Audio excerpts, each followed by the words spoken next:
Hi అండి, అందరికీ నమస్కారం. నిన్న నైట్ మా హస్బెండ్ మళ్ళీ హాస్పిటల్ తీసుకెళ్ళామండి. ఆయనకి సడన్ గా మొస రావడము అండ్ అదే విధంగా చాలా నర్వస్ అయిపోయాడు. బీపీ లో అయింది. నాకు చాలా భయం వేసిందండి. అందుకే వెంటనే మహేష్ తమ్మునికి కాల్ చేసి ఇంకా ఇద్దరం కలిసి తీసుకెళ్లిపోయాము.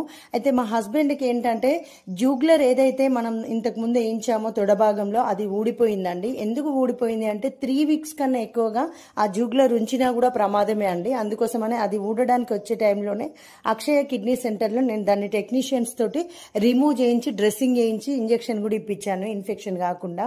సో ఇప్పుడు డయాలసిస్ అనేది టోటల్ స్టాప్ అయిపోయింది.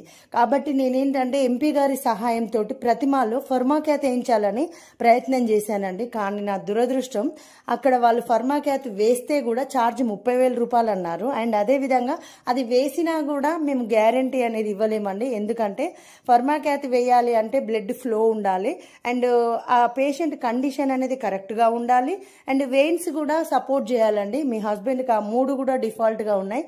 కాబట్టి మేము కాదండి, ఎవరు వేసినా అది కరెక్ట్ సెట్ కాదు అని వాళ్ళు ఓపెన్ గా చెప్పారండి. డాక్టర్లు దేవుళ్ళు, వాళ్ళ మాట మనం ఖచ్చితంగా వినాల్సిందే. వాళ్ళు కూడా అబద్ధం చెప్పడానికి లేదు. కండిషన్ అట్లుంటేనే వాళ్ళు చెప్పారేమో. సో అందుకనే నేను ఏం తెలియని